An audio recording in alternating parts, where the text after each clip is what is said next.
you have seen this message around August to December, this is the angel's message for you.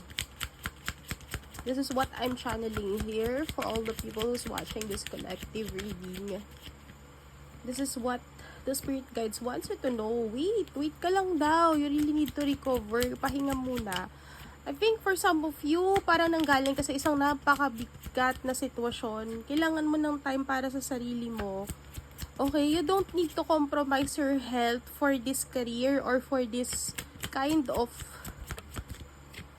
endeavor in your life na hindi ka naman masaya. You have to let go. Sabi sa'yo dito ng angels mo, kailangan mo na daw unti-unting tanggapin na hindi ka para dyan kung nasaan ka man ngayon. Kasi, kaya mo kailangan i-let go yan. It's because it's not your path. And sinasabi dito na kailangan mong magising, kailangan mong ma-awaken sa sitwasyon na kung